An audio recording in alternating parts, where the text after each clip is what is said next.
말씀을 제가 받들어 읽겠습니다. 오늘 말씀의 본문은 신약 성경 마태복음 7장 12절 한 절의 말씀입니다. 신약 성경 제 성경으로 10페이지입니다. 제가 받들어 읽겠습니다. 그러므로 무엇이든지 남에게 대접을 받고자 하는 대로 너희도 남을 대접하라. 이것이 율법이요 선지자니라. 아멘. 오늘은 신앙의 황금률이라는 제목의 말씀을 나누길 원합니다. 올해 우리 교회는 생활 묵상이라는 목표로 나아가고 있습니다. 그래서 우리 교회가, 우리 모두가 본질이 무엇인가를 깊이 묵상하고, 그리고 예수님을 묵상하자는 말씀을 연이어 드렸습니다. 그렇다면 예수님을 묵상하는 것이 과연 무엇인가? 그건 예수님의 말씀을 깊이 묵상하는 것인데, 특별히 우리 예수님께서 주신 이 산상수훈의 말씀, 그 결론으로 향하여 나아가는 그 길목에 있는 말씀이 오늘 본문의 말씀입니다.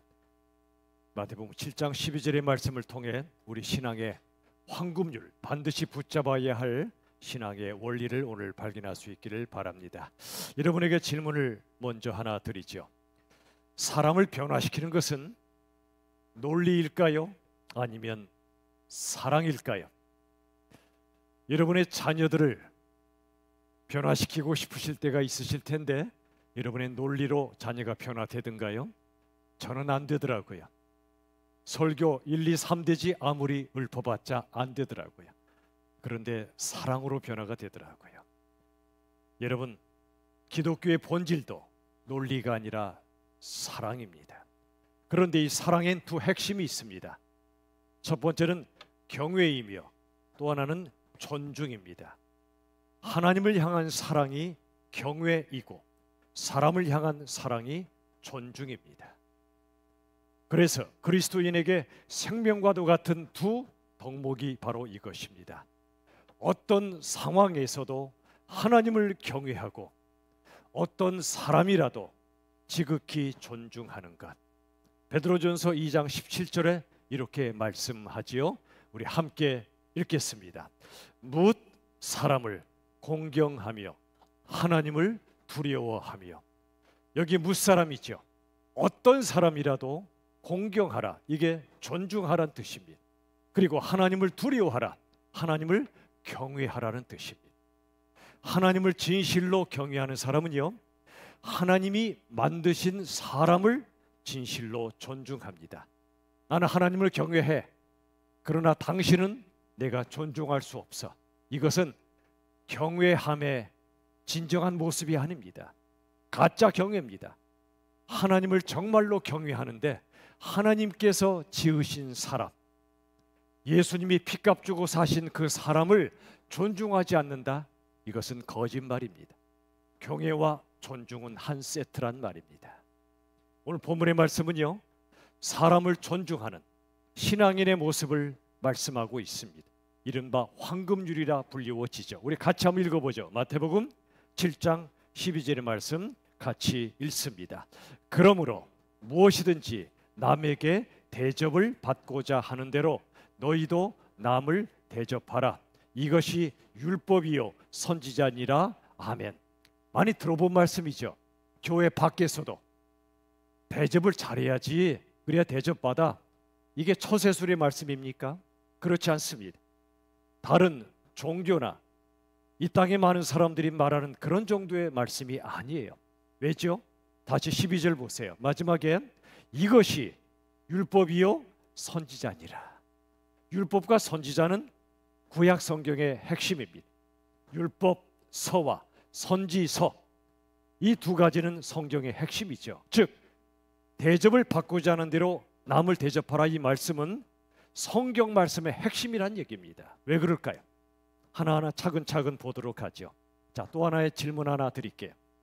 여러분이 이런 장면을 아마 맞닥뜨린 분도 계시지 않을까 싶은데, 이런 것입니다. 건널목에서 차량 운전자와 걸어가던 보행자가 딱 마주쳤어요. 누군가 한 사람이 양보해야 돼요. 자, 이때 운전자와 보행자 중에 누가 양보하면 좋을까요? 인생관 따라 다를 겁니다. 자, 누가 더 양보해야 옳은지 우리 한번 투표할까요?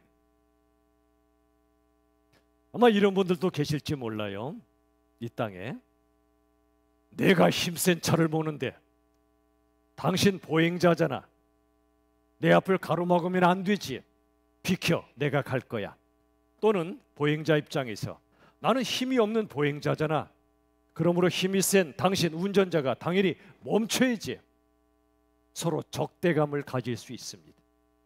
그런데 황금률의 말씀에 순종하는 황금 같은 성도는 이렇게 말할 것 같아요. 나는 운전하고 있는데 차를 탔으니 빨리 가잖아. 그런데 저 보행자분은 걸어가니 느리게 가잖아. 그러므로 빠른 내가 멈춰 서야지. 저분이 먼저 가셔야지. 그럴 거고요. 반대로 보행자 입장에서 이렇게 말하면 좋겠어요. 내가 잠시 설 거야. 왜냐? 나는 걸어가잖아. 몸이 자유롭잖아. 획획 몸을 바꿀 수도 있고.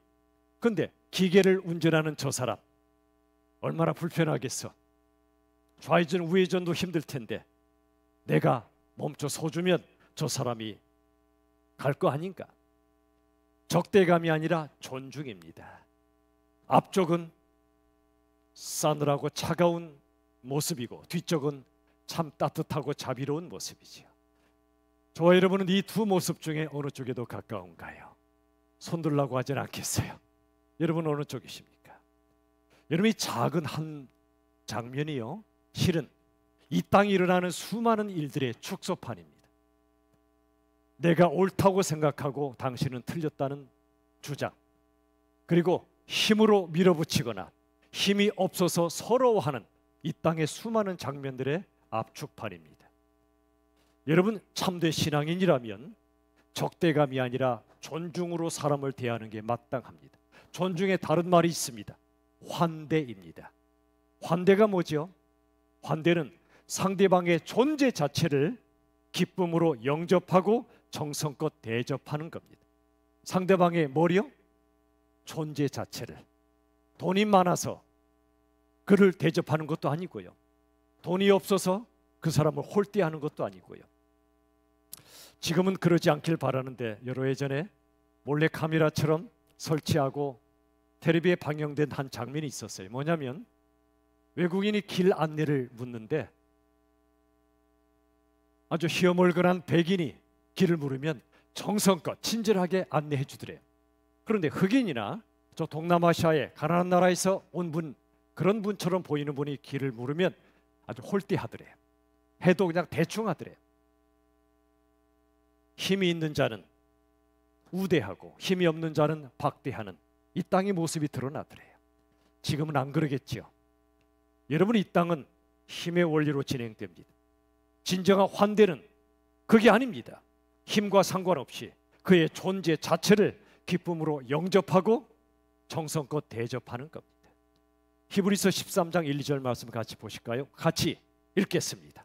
형제 사랑하기를 계속하고 손님 대접하기를 잊지 말라. 이로써 부지 중에 천사들을 대접한 이들이 있었느니라. 아멘.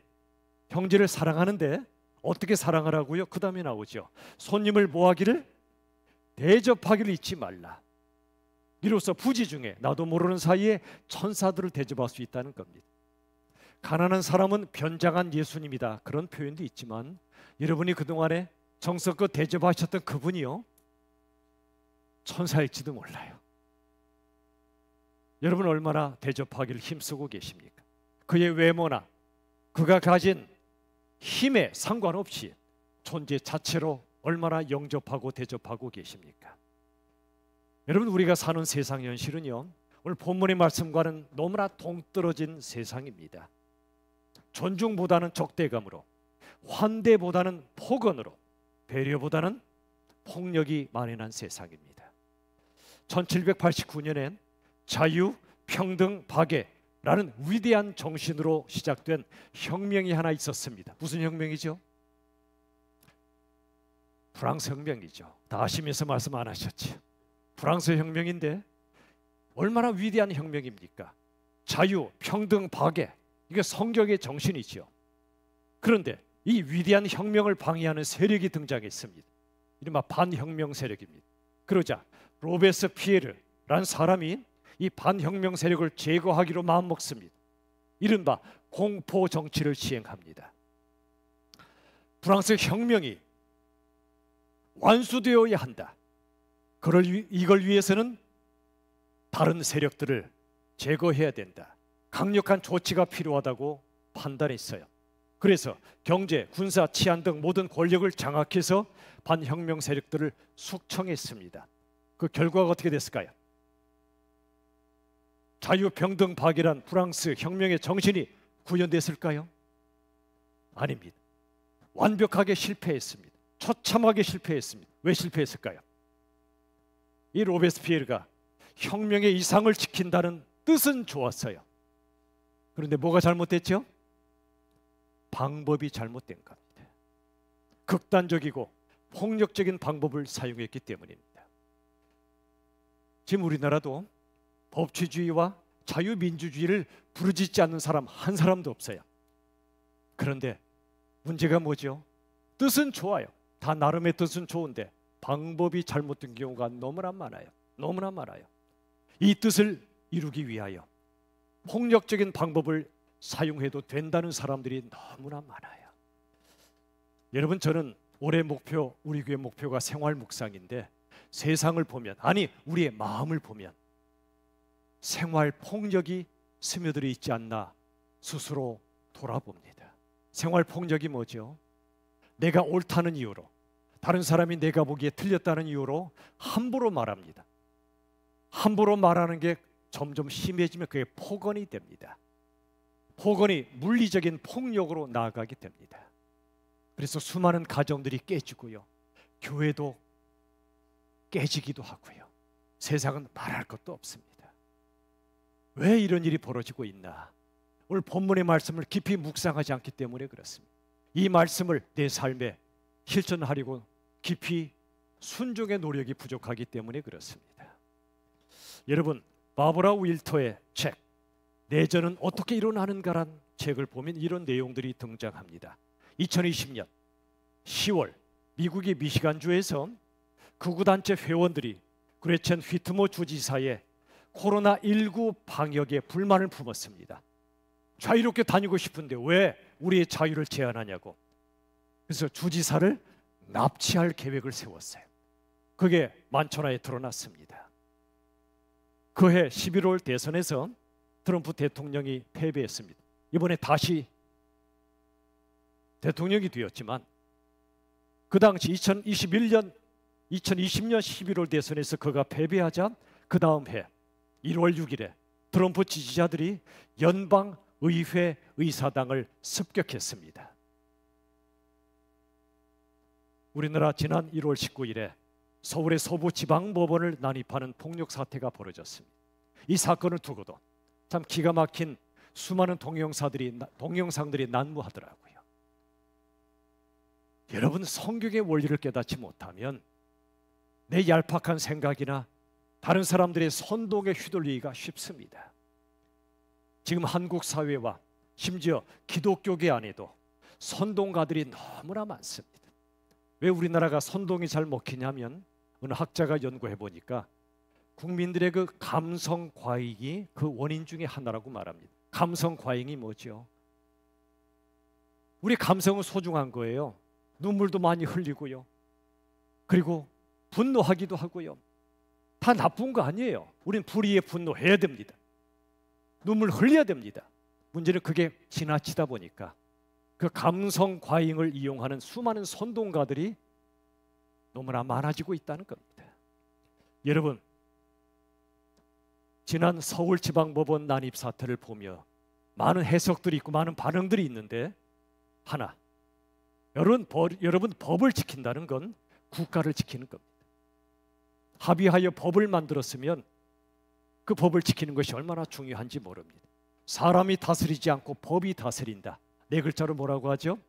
좀 너무나 많이들 우리가 쓰는 말이죠. 법치주의라고 말합니다. 여러분, 법원은요, 법주주의를 지키는 최후의 보루입니다. 6.25 전쟁 때에도 법원은 운영됐습니다. 법을 지키는 건 국가를 지키는 것이기 때문에 법원을 공격하는 건 뭘 공격하는 거죠? 국가를 공격하는 겁니다. 그런데 저는 이런 일들을 바라보며 이상하지 않아요. 이 세상 역사를 보거나 이 땅의 모든 나라의 모습을 보면 이런 일들이 수도 없이 벌어지고 있기 때문에 그렇습니다. 왜 이런 일이 벌어질까요? 저는 영적으로 성경적으로 오늘 같이 나누고자 하는 거예요. 세상 속에 천국의 반대말이 하나 있습니다. 뭐죠? 지옥? 그것도 맞아요. 근데 지옥은 이 땅이 아니고 그 나라로 보면 하나님 계신 나라가 천국이요, 안 계신 나라가 지옥입니다. 그런데 이 땅에서는 천국의 또 다른 반대말이 있어요. 그건 제국이란 말입니다. 여러분, 성경에 수많은 제국들이 나옵니다. 애굽, 아수르, 바벨론, 페르시아. 제국의 원리는 힘의 원리입니다. 애굽을, 아수르, 바벨론, 페르시아를 서로가 서로를 물고 먹습니다. 바로 그때 아주 작은 나라 이스라엘 땅에 빛으로 오신 분이 계셨습니다. 예수님이십니다. 그 시대에 온 세상이 제국인데 힘으로 상대방을 제압하고 정복하는 바로 그러한 시대에 천국에 계신 분이 이 땅에 오신 거예요. 힘의 원리가 아니라 사랑의 원리로 통치하길 원하신 한 분이 오신 거예요. 권력과 무력과 재력 같은 힘으로 타인을 또는 타국을 지배하는 이 제국주의 시대에 하나님이 이 땅에 오셔서 뒤집어 엎으신 겁니다. 그분이 예수님이세요. 강한 힘이 등장하면 더 강한 힘으로 제압하려고 폭력을 행사하고 전쟁을 불사하는 이 세상의 모습을 하나님이 아파하시고 슬퍼하시고 이 땅에 예수님으로 오신 거예요. 기독교 흑역사가 있다는 말씀드렸죠. 그 중에 하나가 십자군 전쟁이죠. 이 땅에 하나님의 나라를 이루기 위하여 그들은 전쟁 그리고 폭력을 불사했습니다. 뜻은 좋았죠. 방법이 잘못된 겁니다. 성경은 어디에도, 예수님의 방식은 어디에도 십자군 전쟁을 옹호하지 않습니다. 십자군이 아니고 뭐죠? 십자가입니다. 두 글자가 비슷하다고 똑같지 않아요. 전혀 달라요. 요즘 러시아 우크라이나 전쟁을 보시죠. 이스라엘 팔레스타인 전쟁을 보고 계시죠. 수많은 인명이 살상됩니다.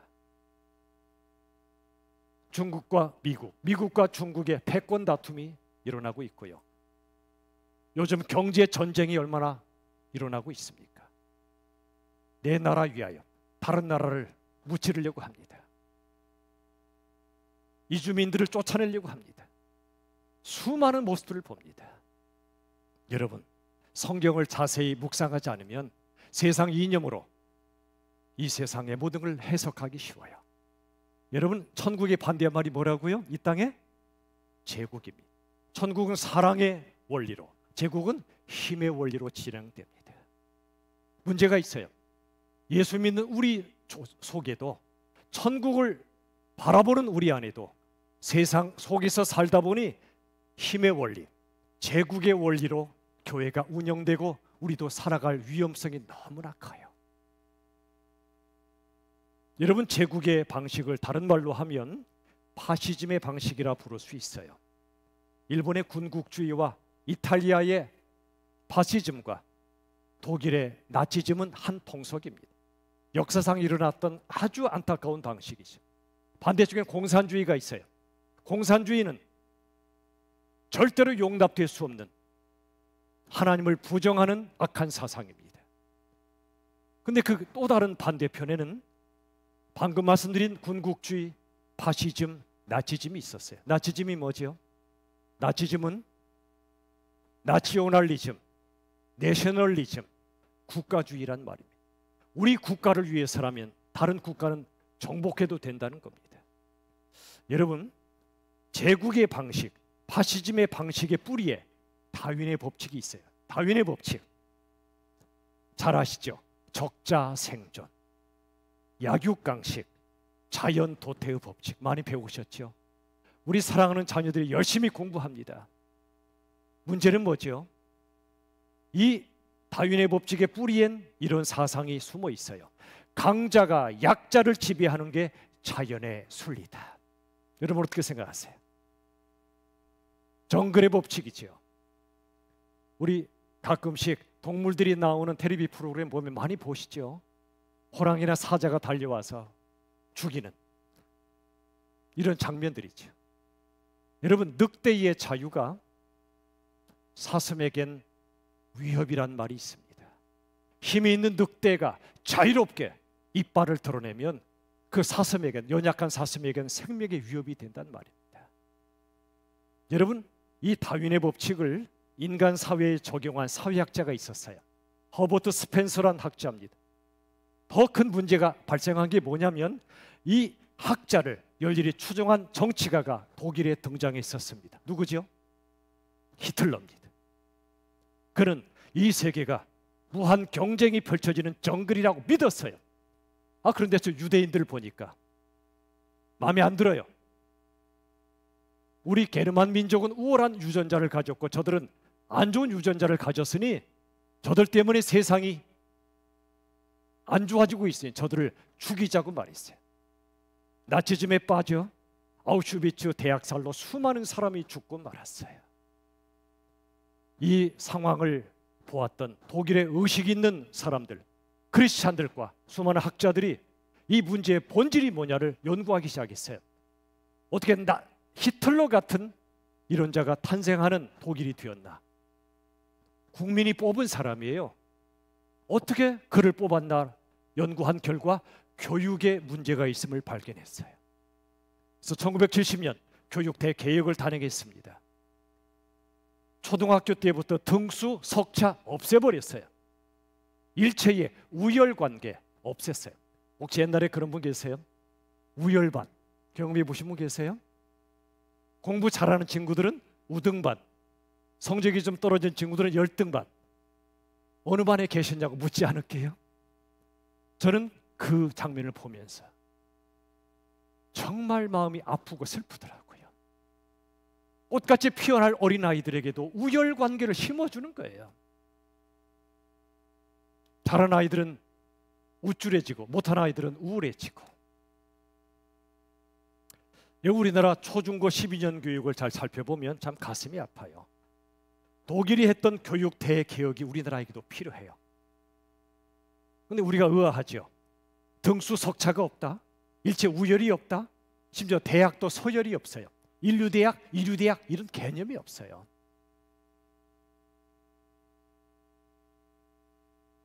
독일에서 교육개혁을 실시하며 외쳤던 한 문장이 있습니다. 모든 경쟁 교육은 야만이다. 여러분, 야만은 아니잖아요. 근데 문제는 모든 경쟁 교육은 야만이다. 왜 야만이죠? 우열반을 가르는 게 얼마나 야만인지 여러분 아십니까? 히틀러가 탄생한 배경에 독일에 잘못된 교육이 있었다는 거예요. 이걸 깨닫고 뼈저리게 자성하여 뼈를 깎는 노력으로 교육을 뒤집어 엎은 거예요. 그 후 세월이 수십 년 지나고 지금 전 세계 중에 완벽할 수는 없지만 민주주의의 가장 성숙한 모델 국가가 독일이에요. 역사적 뼈아픈 교훈을 얻고 나서야 수십 년의 노력 후에 이렇게 된 거예요. 아직도 부족한 게 많지만 독일은 일본, 독일, 이탈리아, 아까 세계를 어지럽혔던 3대 국가 중에 가장 먼저 바뀐 나라예요. 일본은 아직도 군국주의 양망을 벗어나질 못해요. 근데 독일은 달라요. 우리나라한테 역사적으로 사과 안 해요. 진정한 사과, 빅 던지는 사과가 있었을 뿐 뼛속 깊은 사과 안 하죠. 우리가 분노하잖아요. 그래서 우리는 뭐라고 그러죠? 축구도 절대 일본한테 지면 안 된다. 심지어 뭐조차도 가위바위보도 지면 안 된다고 참 우리 속에 아픔이 있는 거예요. 근데 독일은 달라요. 헝가리든 어디든 가는 데마다 수도 없이 더 이상 사과하지 말라고 할 때까지 사과해요. 우리 때문에 당신을 힘들었지 않았냐고. 그 차이예요. 일본과 독일의 차이예요. 우리는 어느 쪽에 가깝습니까? 초중고 12년 교육을 자세히 살펴보면 이 세 가지가 있어요. 우리나라. 첫째, 남을 눌러야 내가 올라갈 수 있다. 무한 경쟁이죠. 두 번째, 모든 것을 서열화하고 계급화한다. 우열 관계를 만듭니다. 등수를 매기고 모든 걸 서열화합니다. 교회조차도 대형교회, 중형교회, 소형교회로 자꾸 나눕니다. 모임에 가보면요, 대형교회 유명한 목사님이 계시면 서로 인사를 해요. 저 시골 교회에 계신 목사님 오시면 저 구석에 찌그러져 계세요. 심지어 선교사님조차도 마찬가지예요. 활발하게 선교하시고 유명한 분이 오시면 다들 가서 인사하는데, 저 아프리카 오지에서 아무도 모르게 선교하시는 분이 오시면 아무도 몰라보고 또 찌그러져 계세요. 교회 안에도 그래요. 교회 안에도 모든 걸 서열화하고 계급화합니다. 세 번째, 우월한 자가 지배하고 열등한 자는 복종한다. 지배 복종입니다. 이 제국의 방식을 세 가지로 요약하면 무한 경쟁, 우열 관계, 지배 복종이에요. 슬프지 않으세요? 여러분, 우리의 자녀들이 좀 행복합니까? 옆에 있는 친구를 눌러야 내가 살잖아요. 학교에서 군대 가면 더 해요. 군대 가면. 요즘은 그래도 많이 달라지긴 했지만 폭언과 폭력이 자연스럽게 이루어지고 있어요. 얼마나 무서운 죄인지를 몰라요. 다시 말씀드립니다. 법치주의와 자유민주주의 외치지 않는 사람 아무도 없는데 잘 보세요. 그들 속에 폭언과 폭력이 있습니다. 그 결과 법치주의와 자유민주주의를 산산조각 내고 있는 자들이 너무나 많아요. 한두 사람이 아니에요. 너무나 많아요. 자, 이 모든 문제에 대한 해결책이 뭘까요? 저나 여러분에게서 그 해결책 안 나와요. 세상 이념도 해결 못해요. 철학도 해결 못해요. 오늘 본문의 말씀이 그 해결책이에요. 말씀에서 해결책을 찾으셔야죠. 여러분, 요즘 어떤 통치를 받고 계세요? 말씀과 성령의 통치를 받으십니까? 아니면 유튜브 알고리즘의 통치를 받고 계십니까? 내 마음에 드는 알고리즘 영상이 올라오면 계속 뜨죠. 비슷한 계속 뜨죠. 세뇌됩니다. 그게 옳은 줄로 착각해요. 성경을 묵상하지 않으시면 말씀의 통치를 못 받아요. 알고리즘의 통치를 받아요. 무서운 일입니다. 우리 자녀들도 그래요. 자녀들도. 페미니즘에 빠져서 여성 우월, 반대로 요즘은 20대 청년 가운데 남성 우월주의에 빠진 친구들이 점점 나타나고 있어요. 옛날엔 여성 차별을 반대했는데 요즘은 남성들이 차별받고 있다고 그래요.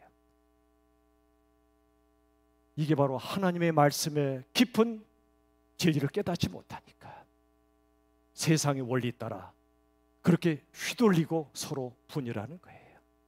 오늘 본문의 말씀이 해결책입니다. 다시 보세요. 7장 12절 마태복음. 그러므로 무엇이든지 남에게 대접을 받고자 하는 대로 너희도 남을 대접하라. 이것이 율법이요 선지자니라. 이게 말씀이라는 겁니다. 이게 진리라는 겁니다. 이념은 분열시켜요. 진리는 통합합니다. 하나님의 말씀의 진리 앞에 서야 우리가 통합돼요. 신앙의 황금률, 오늘 본문의 말씀은요, 예수님의 제자답게 살라는 거예요. 십자군으로 살지 말고 십자가를 추구하는 거예요. 예수님의 제자 중에 열심당원이 한 사람이 있었죠. 그 이름은 가룟 유다였어요. 그는 폭력으로 로마의 압제에서 해방되자고 외쳤는데 예수님이 굉장하시잖아요. 수많은 사람 한꺼번에 먹이기도 하시고 물 위로 걷기도 하시고, 와, 됐다. 이분 정도의 능력이면 로마에서 해방될 수 있겠다. 열심당원의 일원이었던 유다가 예수님을 추종했는데 어느 날 갑자기, 야들아, 나 십자가에 죽어야 쓰겄다. 나 죽어야 되겠다 얘기 아니에요. 황당하죠. 힘으로 세상을 이겨야지 십자가에 죽다니 말이 됩니까? 그래서 예수님을 배신한 겁니다. 지금도 예수님을 따른다고 말하지만 사랑이 아니라 힘의 논리로 예수님 따른다면 그것은 유다와 다를 바 없습니다. 우리 예수님은 제국의 방식이 아니라 천국의 방식으로 우리에게 오신 분입니다. 파시즘의 방식이 아니라 십자가 복음의 방식으로 오신 분이에요. 힘의 방식이 아니라 사랑의 방식으로, 죽이는 방식이 아니라 내가 죽어 너를 살리는 방식으로. 지금 다 보세요. 정치, 경제, 사회, 문화, 심지어 교회조차도요, 당신이 죽어야 내가 산답니다. 똑같아요. 근데 예수님은 그게 아니었어요. 베드로전서 2장 보세요. 23, 24장. 같이 읽어볼까요? 우리의 본성에 맞나 안 맞나 한번 점검하며 읽어봅시다. 자, 다 같이요. 욕을 당하시되 맞대어 욕하지 아니하시고, 고난을 당하시되 위협하지 아니하시고, 친히 나무에 달려 그 몸으로 우리 죄를 담당하셨어요. 자, 여러분의 본성에 맞아요, 안 맞아요? 참 대답하기 애매하죠, 그죠? 맞다고 하자니 그렇고 안 맞다고 하자니 그렇고. 우리 본성에는 안 맞아요, 이것은. 다시 보세요. 욕을 당하서 예수님이 맞대 욕하지 않으셨대요. 어떤 억울한 일이 생겨도, 상대방이 틀렸어도 내가 함부로 포건하지 않아요. 포건하지 않아요. 고난 당하시되 위협하지 않는다. 어떤 경우도 폭력을 행사하지 않으셨다는 얘기예요. 대신 친히 나무 십자가에 달렸어요. 나무 십자가는 저주의 상징입니다. 우리 대신 저주를 받으셨어요. 우리 죄 때문에 우리가 저주받아 죽어야 마땅한데 우리를 저주의 자리에서 끌어내셔서 당신이 저주의 자리에 계심으로 우리를 구원하신 거예요. 그 몸으로 우리의 죄를 담당하셨어요. 이 땅 보세요. 다른 사람의 죄를 비난하고 폭언하고 폭력을 행사하지만 다른 사람의 죄를 담당하는 자들은 거의 없어요. 심지어 예수 믿는다는 사람들조차도, 목사조차도 폭언을 일삼습니다. 폭력을 행사하기도 합니다. 그걸 정당화합니다. 이건 하나님의 뜻이라고. 누가 그랬죠? 바울 되기 전에 사울이 그랬어요. 저 예수 믿는 자들 악하다, 하나님 나라 무너뜨리는 자들이다 해서 잡아 죽였어요. 그때 순교한 분이 스데반을 비롯해 많았죠. 그게 마땅히 여겼어요. 스데반이 죽임당함을. 나중에 깨닫죠. 예수님 제대로 만나고 나서요. 그게 아니라는 거예요. 오늘날에도 바울 되기 전에 사울들이 너무나 많아요. 우리도 그럴지도 몰라요. 함부로 말해요. 폭언과 폭력이 이 땅에 난무하고 있어요. 우리 책임이에요. 한국교회 책임이에요. 세상 책임이 아니에요. 우리가 예수님의 모습을 제대로 세상에 선포하지 못한 모습이에요. 여러분, 복음의 방식은 폭력의 방식이 아니라 평화의 방식이에요. 정의를 추구해야 됩니다. 은혜라는 이름으로 정의를 무너뜨리면 안 돼요. 그러나 방법이 중요해요. 폭력에 의한 정의가 아니고 평화롭고 따뜻하고 자비로운 정의를 추구해야 돼요. 제 말이 아니에요. 시편 33편 5절 보세요. 우리 같이 한번 읽어볼까요? 함께 읽어요. 그는 공의와 정의를 사랑하심이요 세상에는 여호와의 인자하심이 충만하도다. 뒤를 빼고 읽어요. 많은 분들이 세상의 공의와 정의를 이루어야 된다 하는데 뒤에 세상의 여호와의 인자하심이 충만한 이 말씀을 빼고 읽어요. 여러분, 진정한 복음은 평화의 방식이에요. 정의를 세우되 사랑으로 세우는 거예요. 폭력이 아니에요. 평화로 세우는 거예요. 달리 말해서 복음의 방식은 한없는 존중의 방식이에요. 다른 사람을 아프게 하고 함부로 판단하고 함부로 비난하고 함부로 손가락질하고, 이게 얼마나 무서운 죄인지를 너무나 몰라요. 많은 분들이. 내가 옳다고 생각하니까. 상대방이 틀렸어도 함부로 말하면 안 돼요. 하나님께서 우리를 얼마나 존중하셨는지 여러분 얼마나 느끼고 계십니까? 성경을 보면 하나님이 우리를 누구 형상으로 지으셨죠? 하나님의 형상으로. 하나님과 맞상대할 수 있는 정도로 존귀한 존재를 만드셨다고요. 여러분이 그런 분들이세요. 우리가 하나님을 떠나자 죄로 죽을 수밖에 없는 사람들이 되자 하나님은 예수님으로 이 땅에 오셔서 당신의 목숨값과 우리의 생명을 맞바꾸셨어요. 등가 교환의 법칙입니다. 같은 가치끼리 교환하는 거예요. 우리의 가치를 얼마나 높게 보셨냐면 당신의 피값만큼 보셨어요. 여러분의 몸값은 세상 회사들이 쳐주는 연봉이 아니에요. 여러분의 몸값은 예수님의 피값이란 말이에요. 우리를 그렇게 고귀하게 여기셨어요. 하나님이 그렇게 고귀하게 여기신 한 사람 한 사람을 우리들은 함부로 대해요. 존중하지 않아요. 폭언과 폭력을 일삼아도 좋다고 생각해요. 이건 예수님을 다시 죽이는 거예요. 여러분, 원리가 있어요. 내가 하나님의 자녀라는 고귀한 존재임을 깨닫지 못한 사람들은요, 다른 사람을 함부로 대할 가능성이 크대요. 왜 그러냐면 그 사람의 내면이 빈곤하고 불안해요. 빈곤하고 불안하니까 더 비참해질까 봐 두려우니까 다른 사람에게 폭언과 폭력을 일삼는 거예요. 그런데 내면이 풍요롭고 평안한 사람들이 있어요. 내가 하나님의 자녀야. 돈이 없어도, 지위가 높지 않아도, 사람들이 인정해 주지 않아도 난 하나님의 자녀란 말이야. 고귀한 정체성을 가진 사람은요, 내면이 풍요로워요. 평안해. 그래서 온유해요. 누구라도 존중해요. 기꺼이 낮아져요. 기꺼이 섬겨요. 욱하는 사람들, 표현이 센 사람들은 실은 약한 사람들이에요. 내면의 통제력이 약하기 때문에 욱하는 거예요. 함부로 말하는 거예요. 그런데 내면이 풍요롭고 충만한 사람들은요, 기꺼이 낮아져요. 낮아져도 비참하게 느껴지지 않아요. 섬김을 영광으로 여겨요. 존중해요. 안타깝게 한국교회 현실이 그렇지 못한 것 같아요. 최근에 비기독교인들이 종교 호감도를 조사했는데 기독교는 여러 종교 가운데 호감을 얻은 퍼센트가 불과 14.2%에 불과했어요. 그 이유 중에 수많은 이유도 있지만 이런 게 있었어요.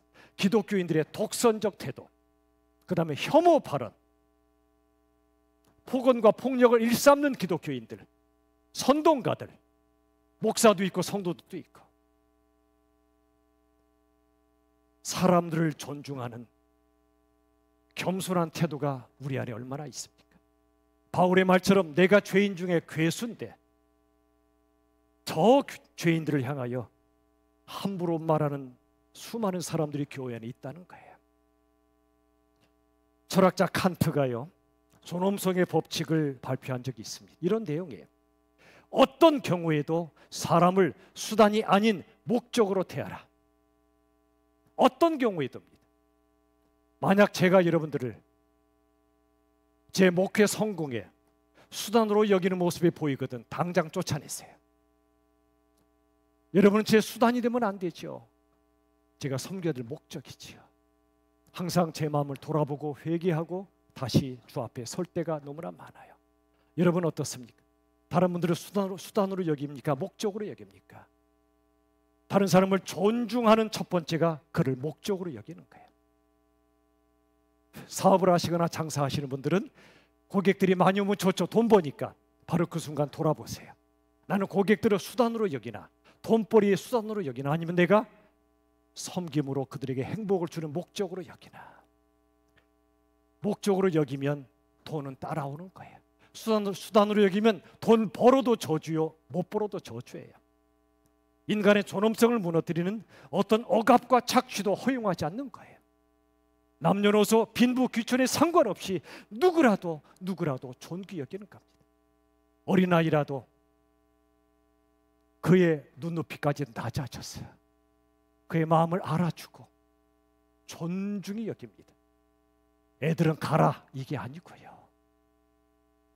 말씀을 맺겠습니다. 사랑하는 여러분, 우리 마음속에 오늘 본문의 말씀 한없이 누군가를 존중하고 환대하고 대접하는 마음이 있습니까? 아니면 이 세상의 논리처럼 힘의 논리로 무한경쟁, 우열관계 그리고 지배복종의 마음이 우리 안에 있습니까? 우리 거듭나야 됩니다. 하나님을 경외하면 하나님이 만드신 사람을 누구라도 존중합니다. 어떤 사람이라도 함부로 대하거나 함부로 말하지 않습니다. 상대방이 힘이 있든 없든 돈이 많든 적든 그 존재 자체로 존중합니다. 여러분, 말을 부드럽게 하는 것은요 착해서가 아니에요. 그 사람을 존중하기 때문에 그래요. 말을 함부로 하는 건 그 사람을 존중하지 않기 때문에 그래요. 우리 차가운 세상에 살죠. 요즘 춥죠, 날씨가. 저는 뼈에 살이 별로 안 붙어갖고 되게 더 추워요. 그런데 감사해요. 춥기 때문에 따스함을 더 사모하잖아요. 겨울이 추우니까 따스한 봄을 더 사모하잖아요. 겨울이 고마운 건 봄을 데리고 오니까. 여러분, 차가운 세상에 우리가 사는데 누구나 듣고 싶은 말은요, 따뜻한 말이에요. 한없는 존중과 배려가 담긴 말, 깊은 위로와 지지가 담긴 말. 언제든 나한테는 무슨 얘기든 해도 돼요. 언제든 나한테 얘기해 주세요. 제가 들어드릴게요. 그리고 당신은 혼자가 아니에요라고 하는 말. 예수님의 마음으로 해주는 말이죠. 우리 다 함께 한번 저를 따라 해보실까요? 힘겨운 싸움을 하는 모두에게 친절하라. 이것은요, 그저 세상 방식으로 잘 대해주라 그런 정도가 아니고요, 하나님이 우리를 향하여 주의 친절한 팔로 우리 같은 죄인들을 안아주셨고, 우리가 쓰러질 때도 이렇게 세워주시는 예수님을 만난 사람만 할 수 있는 거예요. 우리 다 힘겨운 싸움을 싸우고 살잖아. 저도 그래요. 저도 매일매일 힘겨운 싸움을 싸우고 있어요. 내적으로 외적으로. 여러분도 그러시잖아요. 우리 모두가 힘겹게 사는 사람들이에요. 그러므로 서로에게 친절합시다. 환대합시다. 그를 존중합시다. 사람으로 대접합시다. 사람으로. 저와 여러분 모두가 세상을 지배하고 있는 제국의 방식과 파시즘의 방식을 거부하고, 우리나라도 좀 제발 교육대 개혁이 일어나면 좋겠어요. 천국의 방식으로, 복음의 방식으로 100명 중에 한 사람만 1등이 아니고 1등이 100명인 나라가 되는, 100명 모두가 1등이 되는 그 천국이 되면 좋겠어요. 교회와 우리에게 그 책임이 있어요. 부디 세상의 제국의 방식으로 싸우는 자들에게 휘둘리지 말고 중심 딱 잡고 서서 우린 제국이 아니라 천국이다. 제국의 방식을 거부하고 천국의 방식으로 살 것이다. 그 출발점이 뭐라고요? 내 옆에 있는 그 사람을, 그 사람이 어떠하든 무한히 예수님처럼 존중하는 데서 출발하는 거예요. 어떤 경우도 폭언과 폭력을 거부하는 거예요. 뜻이 좋아도 방식을 올바로 갖추는 거예요. 힘겨운 싸움 싸우는 우리 모두에게 서로에게 친절한 거예요. 이 존중과 배려의 마음으로 여러분의 가정도 행복해지시고, 우리 교회도 더 천국이 되고, 이 세상이 천국이 되는 그 나라 하나님이 이루실 줄로 믿고, 좌절하지 마시고 낙심하지 마시고, 우리 함께 주님 따라가는 우리 모두가 되길 예수님의 이름으로 축원합니다. 찬양합시다. 찬송가 405장 주의 친절한 팔에 안기세. 우리 힘들고 어려운 우리들을 친절한 팔에 안으시는 주님 찬양합시다. 주의 친절한 팔에 안기세. 우리 마음이 평안하리니 항상 기쁘고 복이 되겠네. 영원하신 팔에 안기세.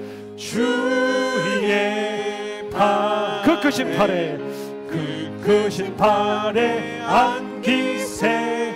주의 팔에, 영원하신 팔에 날이 갈수록 날이 주의 사랑이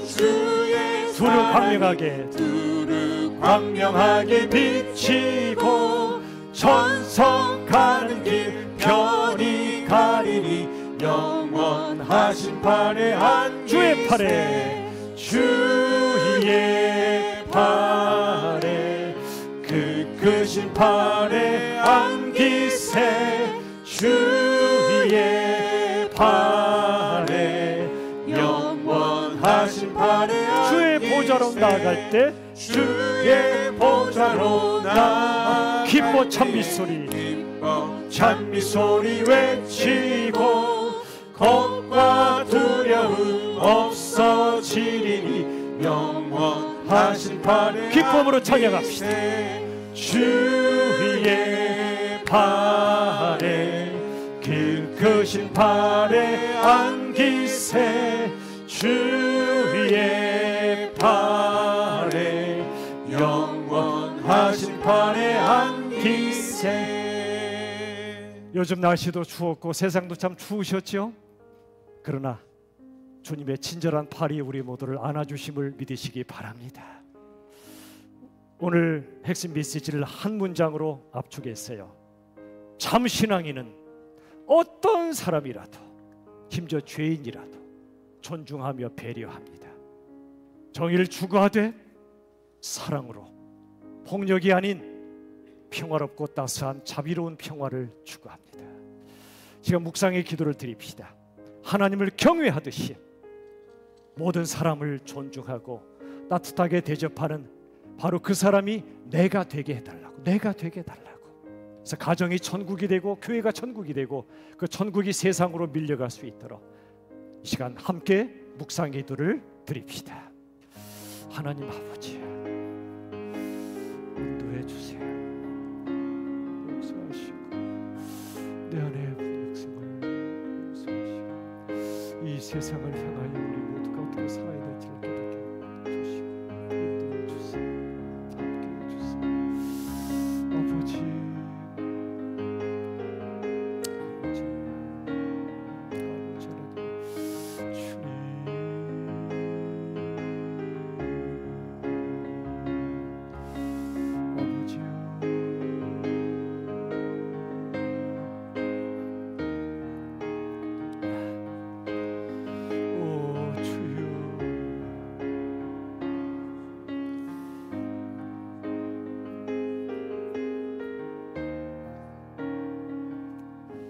하나님 아버지, 참 죄송합니다. 수많은 가정들이 깨지고 교회가 깨지는 현실을 봅니다. 세상이 깨지는 건 너무나 당연한 현실이 되었습니다. 그 뿌리에 우리의 마음이 있었습니다. 하나님이 만드신 한 영혼 한 영혼을 진정으로 존중하지 못했던 내 마음, 함부로 말했던 내 입술, 함부로 행동했던 우리에게 그 모든 책임이 있음을 고백합니다. 서로 향하여 내뻗었던 손가락질을 거두게 하시고 이제는 나를 향하여 우리 주님 앞에 회개하며 나아가고 세상 제국의 방식이 아니라 예수님의 천국의 방식으로 만나는 한 영혼 한 영혼을 진정으로 존중하며 배려하며 사랑하게 하여 주시옵소서.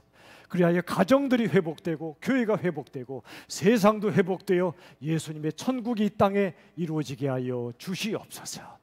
예수님의 이름으로 간절히 기도하옵나이다. 아멘. 옆 사람 보세요. 천사